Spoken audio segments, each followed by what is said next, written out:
Hello guys, welcome back to my channel all in one. ഇപ്പോൾ എല്ലാവർക്കും പുതിയൊരു വീഡിയോയിലേക്ക് സ്വാഗതം. ഞാൻ ഇന്നിവിടെ ഒരു മോർണിംഗ് ബ്രേക്ക്ഫാസ്റ്റായ പാലക്കാടൻ സേവ റെസിപ്പി ആയിട്ടാണ് വന്നിരിക്കുന്നത്. അപ്പോൾ എല്ലാവരും വീഡിയോ കണ്ടോളൂ. ഇപ്പോൾ സേവ തയ്യാറാക്കാൻ വേണ്ടിയിട്ട് തലേ ദിവസം തന്നെ പുഴുങ്ങലരി നന്നായി കഴുകിയ ശേഷം വെള്ളത്തിൽ കുതിരാനായിട്ട് ഇട്ട് വെച്ചിട്ടുണ്ടായിരുന്നു.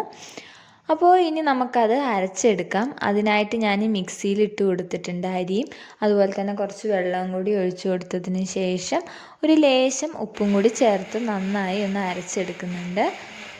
അങ്ങനെ മാവ് ഇപ്പോൾ നല്ല പേസ്റ്റ് രൂപത്തിലായി കിട്ടിയിട്ടുണ്ട്. ഇനി നമുക്ക് സേവ തയ്യാറാക്കാം. അത് സ്റ്റൗ ഓണാക്കിയതിന് ശേഷം അതിലേക്ക് സേവ തയ്യാറാക്കാനുള്ള പാൻ വെച്ച് കൊടുക്കുന്നുണ്ട്.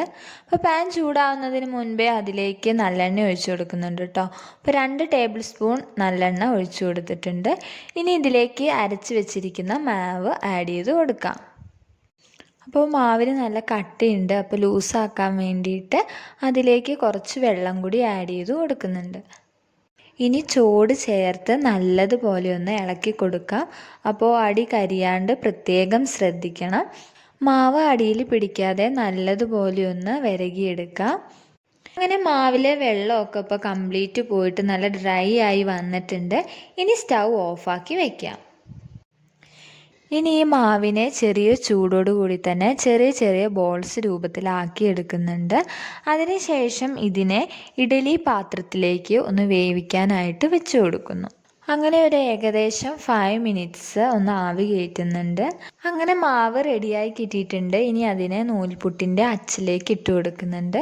അപ്പോൾ നമ്മൾ നൂൽപുട്ടിനെ റെഡിയാക്കി എടുക്കുന്നത് പോലെ ഒരു പാത്രത്തിലേക്ക് ഇതിനെയും പിഴിഞ്ഞിട്ടുണ്ട്. ഇപ്പോൾ നമ്മൾ ഏകദേശം ഇവിടെ 6 പേർക്കുള്ള ഫുഡാണ് ഉണ്ടാക്കുന്നത്. അതുപോലെ തന്നെ ക്വാണ്ടിറ്റി കുറച്ച് കൂടുതലാണ്. അപ്പം ഇഡ്ഡലിയുടെ പാത്രം ആണ് കേട്ടോ എടുത്തിരിക്കുന്നത് തയ്യാറാക്കാനായിട്ട്. അപ്പോൾ ഇനി നമ്മൾ കടുക് പൊട്ടിച്ചിടണം. അതിനായിട്ട് ഇവിടെ പാൻ എടുത്തിട്ടുണ്ട്. പാനിലേക്ക് കുറച്ച് എണ്ണ ഒഴിച്ചു കൊടുത്തതിന് ശേഷം അതിലേക്ക് കടുക് ഇട്ട് കൊടുക്കുന്നുണ്ട്. കടുകൊന്ന് മൂത്ത് കിട്ടിയതിന് ശേഷം അതിലേക്ക് കറിവേപ്പിലയും അരിഞ്ഞു വെച്ചിരിക്കുന്ന ഇഞ്ചിയും അതുപോലെ തന്നെ പച്ചമുളകും കൂടി ആഡ് ചെയ്ത് കൊടുക്കുന്നുണ്ട്. അപ്പോൾ ഇതിലേക്ക് പൊട്ടുകടല ഇട്ട് കൊടുക്കാൻ ഇഷ്ടമുള്ളവർക്ക് അത് ഇട്ട് കൊടുക്കാം. അങ്ങനെ ഇത് മൂത്ത് കിട്ടിയിട്ടുണ്ട്. ഇനി നമുക്ക് റെഡിയാക്കി വെച്ചിരിക്കുന്നതിലേക്ക് ഈ കടുക് പൊട്ടിച്ചത് കൂടി ആഡ് ചെയ്ത് കൊടുക്കാം. അങ്ങനെ നമ്മുടെ സേവ ഇവിടെ റെഡി ആയിട്ടുണ്ട്. അപ്പോൾ ഇത് എല്ലാവർക്കും വളരെയധികം ഇഷ്ടപ്പെടുന്ന ഒരു റെസിപ്പിയാണ്.